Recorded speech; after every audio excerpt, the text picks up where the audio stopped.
بسم اللہ الرحمن الرحیم۔ میرے بھائیوں، بزرگوں، ماؤں بہنوں اور بیٹیوں، ایک بات یاد رکھنا، اللہ تعالیٰ کوئی عمل قبول نہیں کرتا ہے اگر عقیدے کے اندر خرابی ہو۔ تو یہ رمضان المبارک کا یہ جو برکت والا مہینہ ہے، یہ شروع ہو رہا ہے، جہاں گھروں کی صفائیاں ہو رہی ہیں، مساجد کی صفائیاں ہو رہی ہیں، وہاں عقیدے کی صفائی بھی بڑی لازمی ہے۔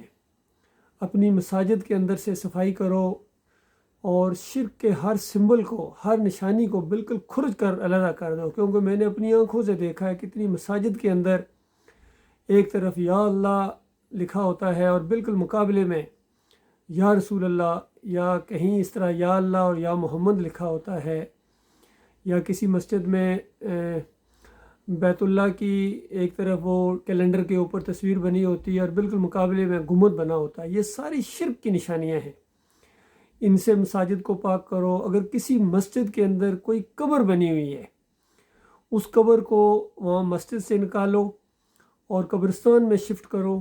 کوئی مزار، کوئی گنبد مسجد کے اندر نہیں ہونا چاہیے، کیونکہ جس مسجد کے اندر شرک کی کوئی علامت ہوگی وہاں صلاۃ بھی قبول نہیں ہوتی ہے۔ اور جتنے بھی یہ شرک کی قسمیں ہیں، چاہے تعویذ گنڈا ہو، امام زامن ہو، اور یہ جو نظر و نیاز کی جاتی ہے، میں نے ایک مسجد کے اندر دیکھا، مسجد میں 11ویں کرتے ہیں، اندازہ لگائیے۔ حالانکہ یہ اتنا بڑا شرک ہے کہ نظر و نیاز غیر اللہ کی 4 جگہ اللہ تعالیٰ نے اس کو اسی ترتیب کے ساتھ رکھا ہے۔ انما حرم علیکم المیتۃ والدم ولحم الخنزیر وما اہل بہ لغیر اللہ۔ تمہارے اوپر یہ 4 چیزیں تو خصوصیت کے ساتھ حرام کی گئی ہیں۔ یہ ہے مردار ہے، یا بہتا ہوا لہو ہے، اور غیر اللہ کی نظر و نیاز ہے، یا خنزیر کا گوشت ہے۔ تو یہ بالکل حرام چیزیں ہیں، چاہے یہ 12ویں کے کیک کاٹنا ہو، یا 10 محرم کے یہ شربت یا مٹھائیاں بانٹنی ہوں، گھوڑے کی پوجا ہو یا گائے کی پوجا ہو، مزار پرستی، گنبد پرستی، پیر پرستی، امیر پرستی، ان ساری شرک کی قسموں کو اپنے آپ سے علیحدہ کرو۔ اور خاص کر جمہوریت کا یہ نظام ہے، اس سے بھی توبہ کرے پوری قوم۔ یہ ایک مشرکانہ نظام ہے، اور ہمارے فوجی بھائی بھی کئی دفعہ یونٹ کے اندر، میں خود فوجی افسر رہا ہوں، مجھے معلوم ہے، یہ دم دم علی علی، نعرہ حیدری، اس طرح کی نعرے لگاتے ہیں بینٹ فائٹنگ کے دوران بھی، یا پی ٹی پیریڈ میں، یا اور جب یہ کر رہے ہوتے ہیں فوجی پریڈ، اس میں بھی کئی دستے ہیں، کمانڈوز کے دستے ہیں، ان کے نعرے میں نے سنے ہیں۔ تو یہ سارے شرکیہ نعرے ہیں، سے توبہ استغفار ہونی چاہیے۔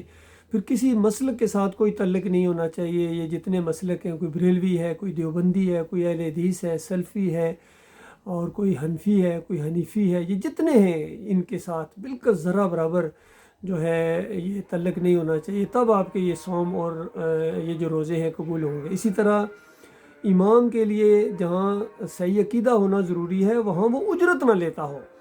اگر وہ نماز پڑھانے کے پیسے لیتا ہے، تراویح پڑھانے کے پیسے لیتا ہے، یا اذان دینے کا مؤذن پیسے لیتا ہے، تو ایسوں کے نہ اذان قبول ہے، نہ امامت قبول ہے، نہ پیچھے مقتدیوں کی نماز ایسے امام کے پیچھے قبول ہے۔ بالکل یاد رکھیے، صلاۃ بہت ہی زبردست چیز ہے، ایمان خالص کے بعد سب سے بڑا عمل ہے، اور اللہ تعالیٰ کو بہت ہی زیادہ پسند ہے۔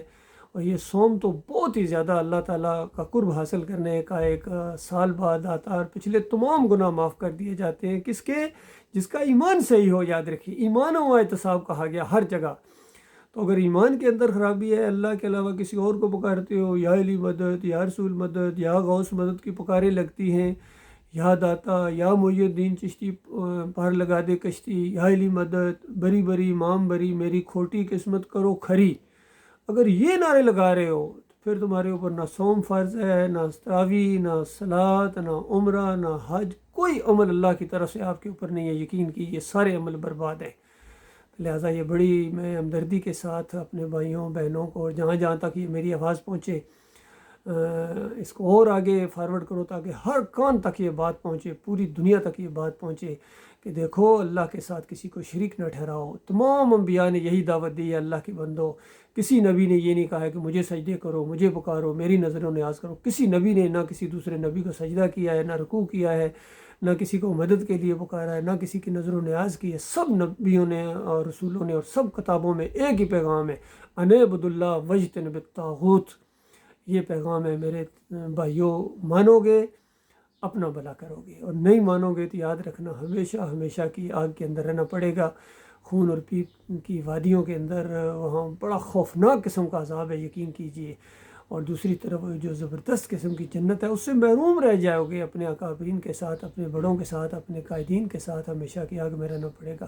اپنے قائدین کو بھی سمجھاؤ، اپنے پیروں کو سمجھاؤ، اپنے امیروں کو سمجھاؤ کہ دیکھو شرک نہ کرو، سیاسی لیڈروں کو سمجھاؤ، عمران خان صاحب کو خاص کر سمجھاؤ، نواز شریف کو، زرداری صاحب کو، اور ہمارے آرمی چیف جو ہے، فیلڈ مارشل ہیں، ان کو بھی کہ شرک کا رکھوالی کرنے کی بجائے شرک کے خلاف اٹھو، اور شرک کا ایک ایک نشان اپنے ملک سے ختم کر دو۔ طاقت اللہ نے آپ کو اس لیے دی تھی کہ اللہ کے دین کو نافذ کرو، قائم کرو، اور ایمان عقیدے کی بات کرو۔